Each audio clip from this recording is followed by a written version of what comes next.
Bismillahirrahmanirrahim. Assalamualaikum warahmatullahi wabarakatuh. Kami dari kelompok 3 kelas ekonomi syariah H. Pada kesempatan kali ini, saya Arina Madiani Soleha dan rekan saya Arni Andriani Kusuma Devi akan mempresentasikan mengenai manajemen fundraising zakat untuk memenuhi tugas dari mata kuliah Tata Kelola Ziswaf. Langsung saja. Pada pengertiannya, fundraising itu dapat diartikan sebagai proses kegiatan penghimpunan dana dan sumber daya lainnya dari masyarakat, baik individu, kelompok, organisasi, perusahaan, ataupun pemerintah yang akan digunakan untuk membiayai program dan kegiatan operasional lembaga yang pada akhirnya adalah untuk mencapai misi dan tujuan dari lembaga tersebut. Selanjutnya ada beberapa tujuan dari fundraising. Ada 5. Yang pertama itu ada menghimpun dana. Menghimpun dana adalah tujuan fundraising yang paling dasar, termasuk dalam pengertian dana adalah barang atau jasa yang memiliki nilai material. Lalu yang kedua ada menghimpun simpatisan dan pendukung. Seseorang atau sekelompok orang yang telah berinteraksi dengan aktivitas fundraising, mereka kemudian terkesan, menilai positif dan bersimpati. Akan tetapi, pada saat itu mereka tidak memiliki kemampuan untuk memberikan sesuatu sebagai donasi karena ketidakmampuan mereka. Lalu yang ketiga ada menghimpun donatur. Lembaga yang melakukan fundraising harus terus menambah jumlah donaturnya untuk dapat menambah jumlah donasi. Maka ada 2 cara yang dapat ditempuh, yaitu menambah donasi dari setiap donatur atau menambah jumlah donatur pada saat setiap donatur mendonasikan dana yang tetap atau sama. Selanjutnya, tujuan fundraising yang keempat itu adalah membangun citra lembaga. Fundraising adalah garda terdepan yang menyampaikan informasi dan berinteraksi dengan masyarakat. Hasil informasi dan interaksi ini akan membentuk citra lembaga dalam benak khalayak. Lalu selanjutnya ada tujuan fundraising yang kelima, yaitu memuaskan donatur. Tujuan ini adalah tujuan yang tertinggi.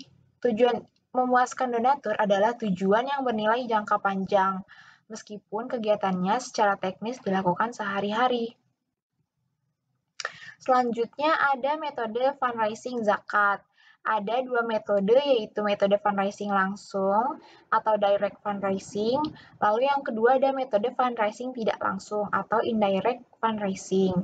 Yang pertama itu, metode fundraising secara langsung adalah metode yang menggunakan teknik-teknik atau cara-cara yang melibatkan partisipasi muzaki secara langsung, yaitu bentuk-bentuk fundraising di mana proses interaksi dan daya akomodasi terhadap respon muzaki bisa seketika atau langsung dilakukan.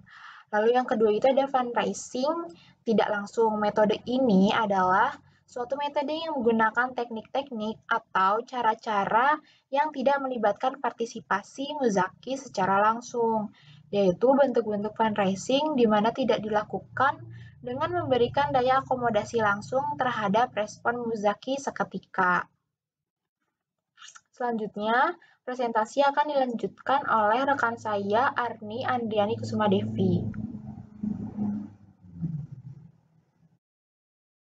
Selanjutnya, prinsip fundraising zakat. Prinsip ini ada 5. Yang pertama, prinsip fundraising harus meminta. Artinya, muzaki atau donatur biasanya ini memberikan dananya ketika mereka diminta, tanpa mengharapkan imbalan. Yang kedua, ada prinsip fundraising berarti berhubungan dengan orang lain. Semakin banyak jaringan sosial, kemungkinan banyak orang yang memberikan dananya pada lembaga semakin besar pula. Nah, yang ketiga, prinsip fundraising berarti menjual. Penggalangan dana terdiri dari 2 tahap. Yang pertama, menunjukkan kepada calon donatur bahwa ada kebutuhan penting yang dapat ditawarkan melalui kegiatan lembaga.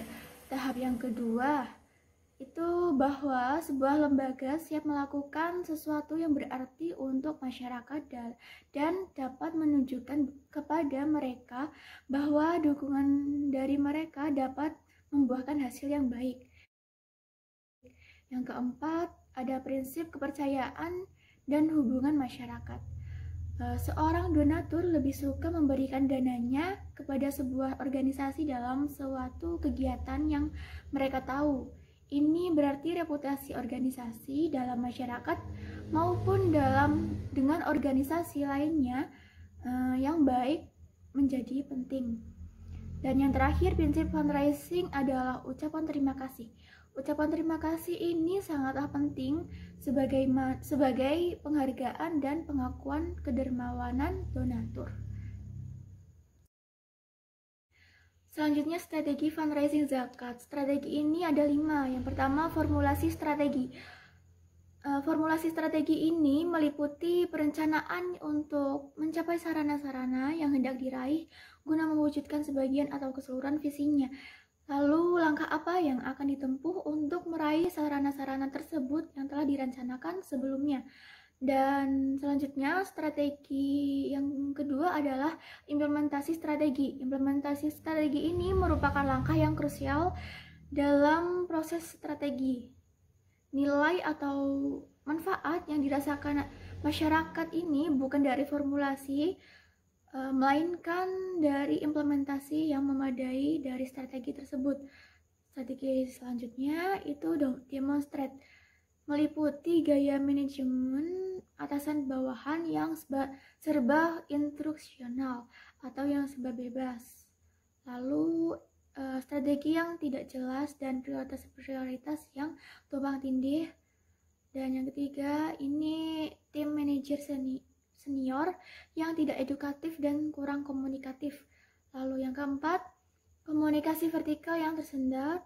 Dan yang kelima, komunikasi horizontal yang tersendat. Lalu yang terakhir, kompetensi kepemimpinan yang kurang memadai. Lalu strategi yang keempat adalah faktor pendukung implementasi strategi.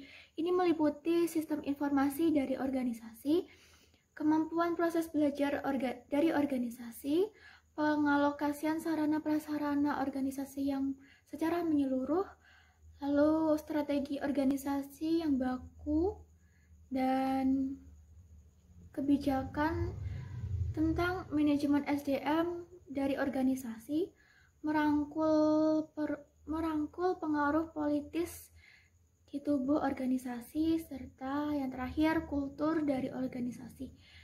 Lalu strategi yang kelima adalah evaluasi strategi. Secara umum, langkah evaluasi atas strategi memiliki 2 sarana. Yang pertama, perlu dievaluasi terlebih dahulu sampai sejauh mana sih pemilihan maupun hasil dari strategi memenuhi harapan-harapan yang telah dicantumkan. Yang kedua, sudah selayaknya pula jika lamanya proses berkiprah menjadi bahan pertimbangan dalam menentukan seberapa besar strategi itu akan direvisi. Sekian materi yang dapat kami sampaikan. Jika ada teman-teman yang ingin bertanya atau yang kurang paham, silahkan berdiskusi di e-learning maupun di grup WhatsApp. Akhirul kalam, kami sadar bahwa materi yang kami sampaikan masih banyak kekurangan. Apabila banyak kekurangan, kami mohon maaf. Wabillahi taufiq wal hidayah wa ridha wal inayah. Wassalamualaikum warahmatullahi wabarakatuh.